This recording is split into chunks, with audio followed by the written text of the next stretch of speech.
The first question had to do with changes in thinking in the field in terms of integrating an understanding of family dynamics with substance abuse treatment. So I'd like to offer a few observations relevant to this, some of which I shared at the presentation. In my own work, particularly working in a residential setting in substance abuse, as recently as a dozen years ago, I want to share with you my experience. Worked in a rehab. We were just beginning. It's since grown into a nationally recognized rehab, but at the very beginning, we had one patient, and I started there as the clinical director a little over a dozen years ago. What we instituted early on at this rehab was a family day. And what that meant is that our patients would be admitted for sometimes a 30-day stay, sometimes longer, sometimes a 60-day stay. Somewhere in that stay, they would be invited to bring in their families. Some of these patients were local. Many of them were from across the country, the eastern seaboard. They'd fly their families in, and we'd have what we called family day. The idea was that the families would come get an idea of what the treatment had been for their family member.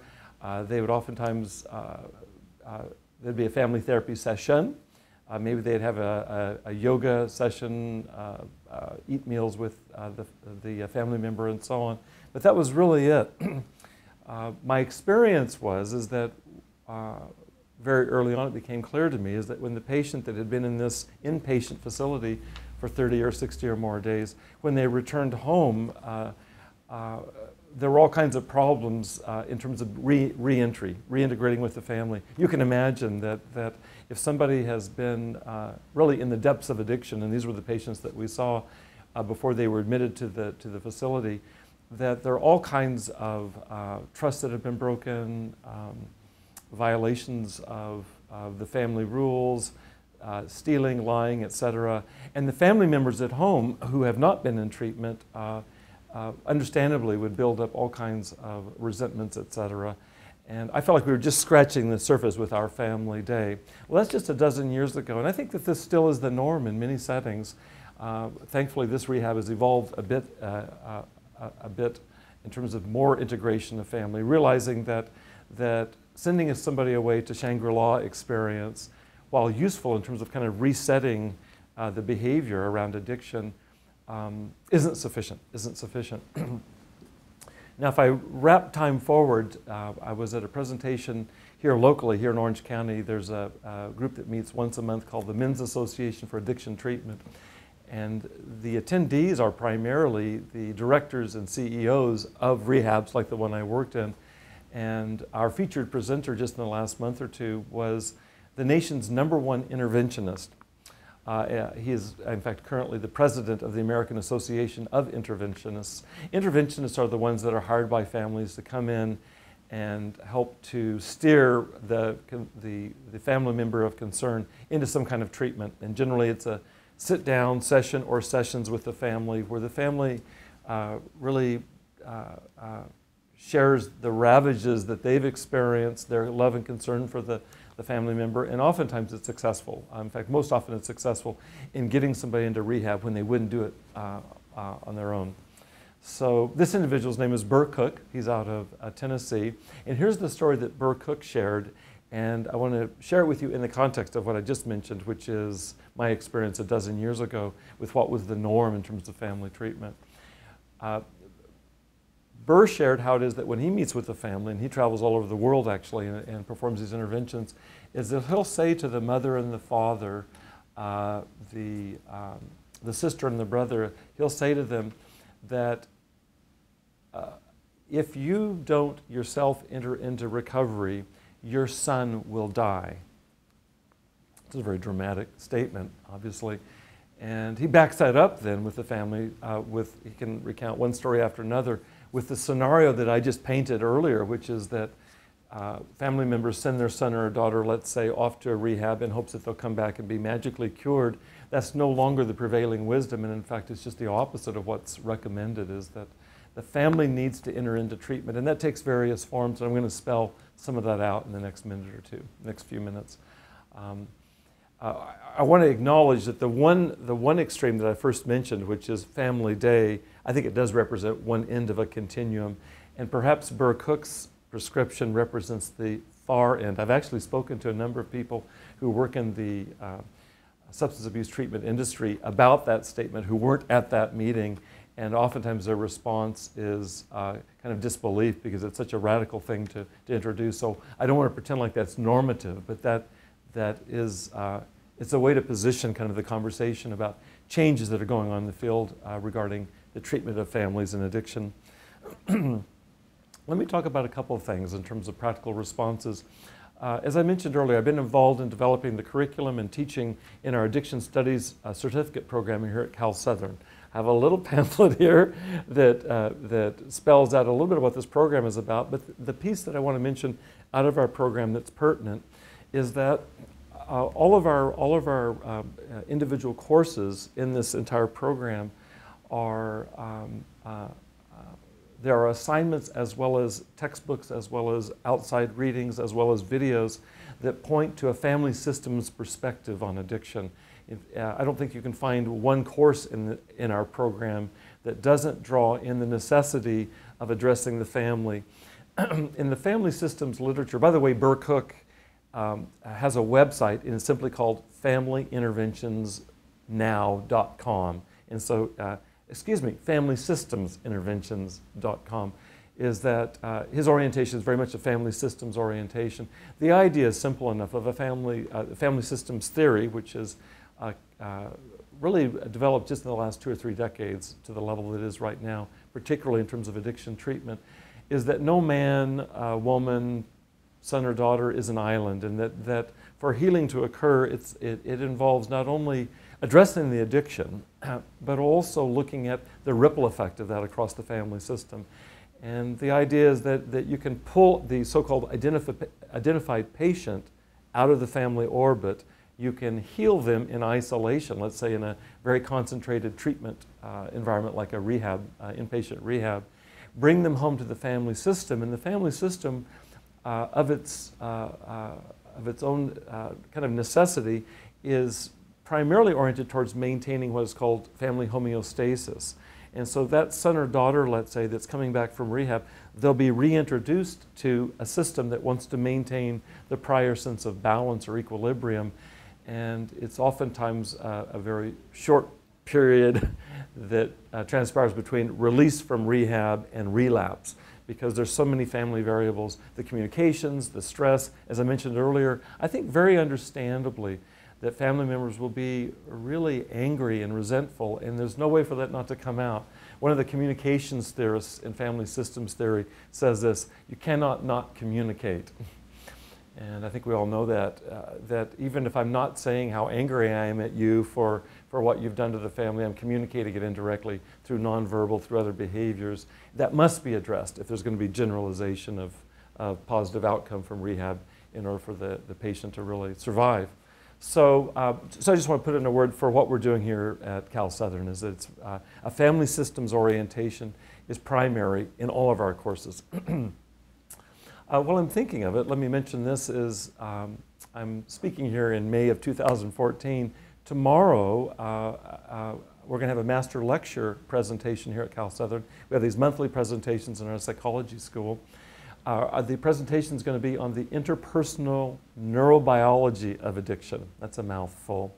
If I break that down, it's really looking at what I just said, and it's looking at the impact of relationships, let's say family relationships, and particularly looking at how our relationships affect our brain functioning. And since neurobiology and a biological perspective generally on addiction is one of the key or critical perspectives, you can't understand addiction if you don't understand the brain. It's utilizing that same kind of platform to say that we can't understand relationships also if we don't understand the brain, and vice versa, is that we can't understand the brain if we don't understand relationships. And so it's bringing in a convergence, and this is really the dominant paradigm right now in the last 5 to 10 years in psychology, is interpersonal neurobiology.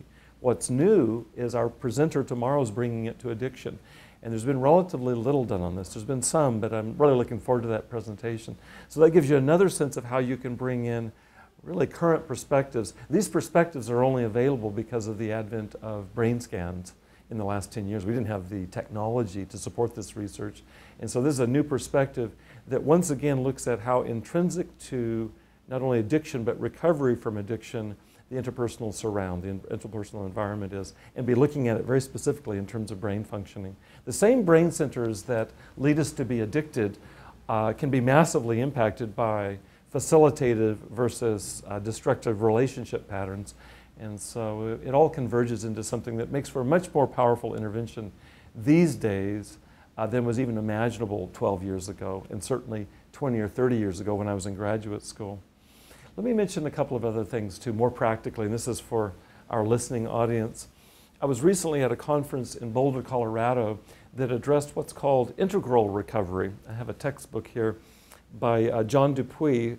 This book, Integral Recovery, just came out last year. It was selected by American publishers as the #1 book in recovery that was published in all of 2013. The basic idea of integral recovery, it's a complex, kind of holistic perspective, but the basic idea is that no one can be 100% wrong in their commentary on what makes for the addict and what makes for recovery. So why don't we look at integrating medical perspectives with psychological perspectives, spirituality, looking at culture, looking at the effect of family relationships, and even looking at socioeconomic factors.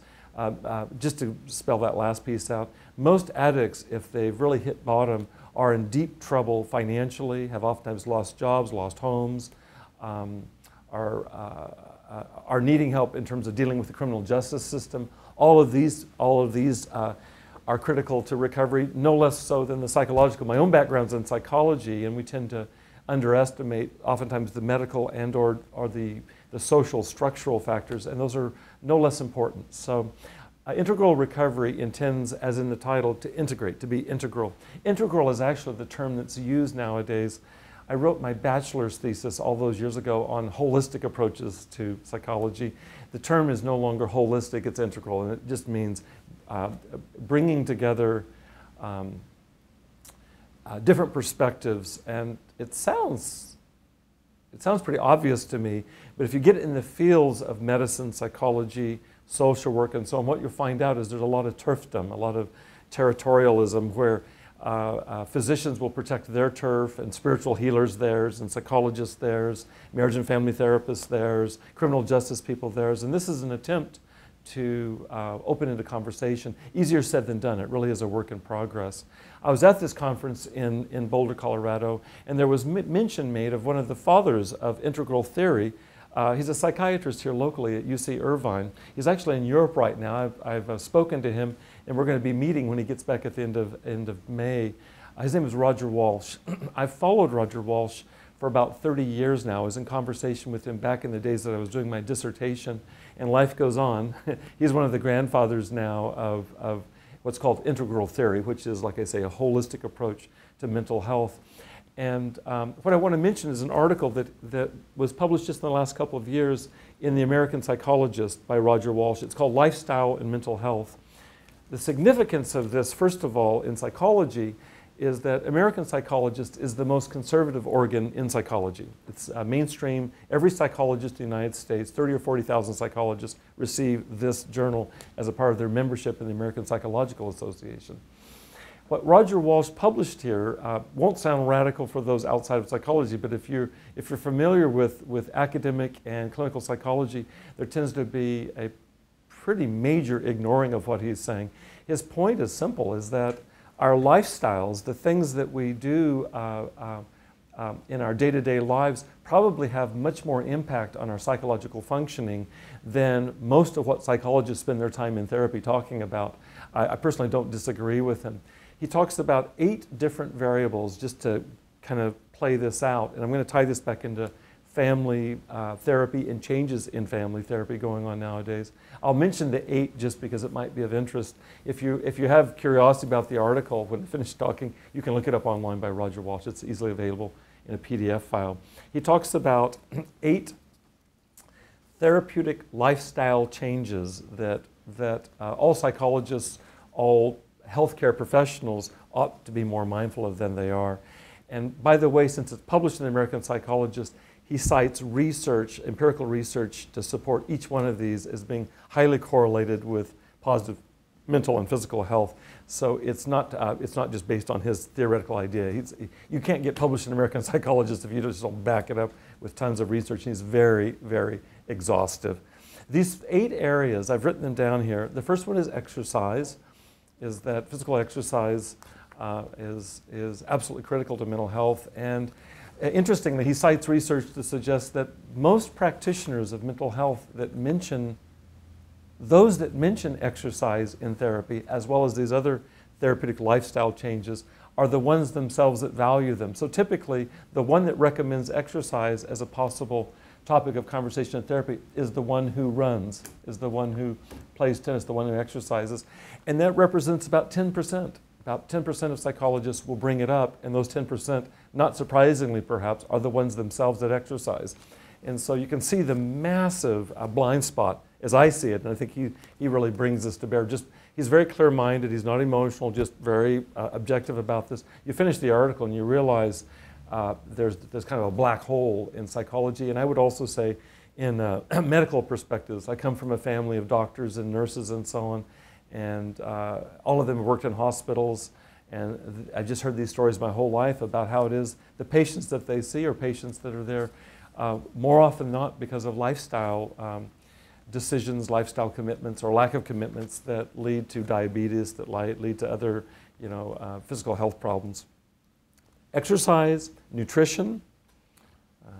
Just viewed a video the other day about the impact of excessive sugar on our biology and our psychology. And again, many of us know this, but it's not brought up typically in therapy. I like the next two, particularly the next one, which is some connection to nature as a therapeutic lifestyle. Do we have some way to re-engage with nature? There's all kinds of research that suggests that there are positive mental health benefits of being out in nature in whatever form that might be, and that's virtually never discussed in the context of therapy. Certainly the next one is relationships, being in nurturing, healthful relationships, recreation in all forms, stress management. And I think there's a lot of lip service given to stress management, certainly a lot of research on stress management in psychology, but I'm not sure how often, in fact, I am sure after reading Roger Walsh's article, that really talking practically about step 1, step 2, step 3, what might be involved in terms of managing stress is rarely brought up in therapy. Unless somebody comes in with high anxiety, for example, and says, help me with my stress, it typically isn't discussed. And 2 others that are really also on the margins of psychology, specifically spirituality, is that there's too much research to ignore the positive effects, just strictly from a mental health perspective, as well as physical health, for example, longevity, in terms about spiritual practice, prayer, devotional practice of some kind, as well as engagement in a spiritual community. All research points towards that being vital. And psychology, about 150 years ago, pretty much split off, from basically Freud on, split off spirituality in great part. And there's all this research that just doesn't get discussed because it doesn't plot in terms of the psychology paradigms of the day. And then finally, altruism. Self-sacrifice and giving to others is one of the highest correlates for positive mental health, and again, rarely gets discussed. So, in fact, sometimes it's pathologized in terms of being codependent. We'll talk about codependence later, but I find that ironic. The psychology diagnoses a fair bit of altruism. Self-sacrifice, you're suspect for being self-sacrificing. It's crazy.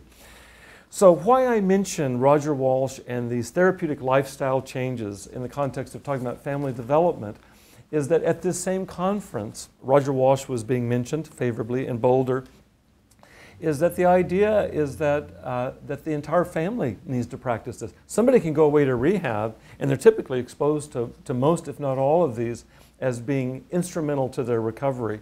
They come home to a family that has, let's say, has little value for that.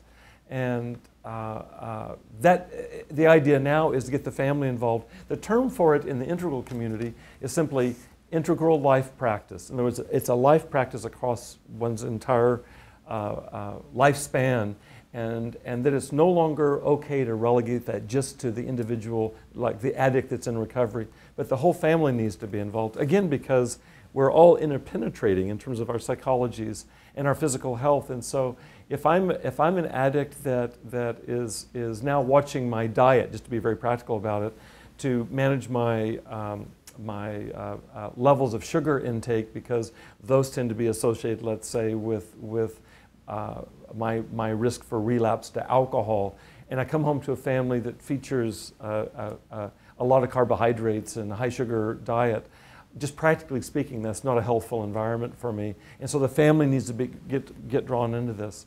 It's radical, as I said earlier with Burt Cook. It's radical because most family members are more than happy to send off their son or daughter, and understandably the frustration, but they didn't sign on for this kind of radical change in terms of lifestyle.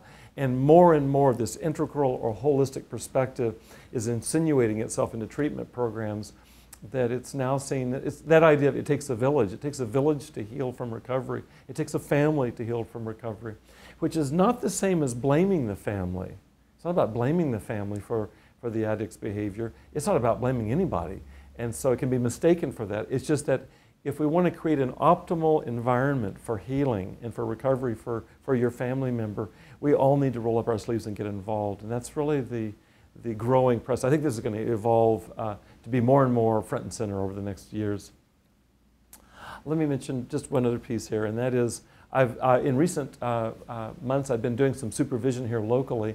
I work at a center that focuses on nutrition, focused specifically on nutrition. It's working in what's called continuing care. These are clients that have oftentimes been in an inpatient rehab, have moved into sober living, into intensive outpatient, kind of gradually moving into less and less restrictive treatments. And now these are people that are out and about, that are coming in once or twice a week for booster sessions, particularly looking at the role of supplements and a healthful diet. And just to mention another way that families are involved is that there are family groups every Saturday where the entire family comes together and talks about not just the nutritional regimen of the patient, the identified patient, their family member, but of the entire family. And this would have been unheard of 12 years ago.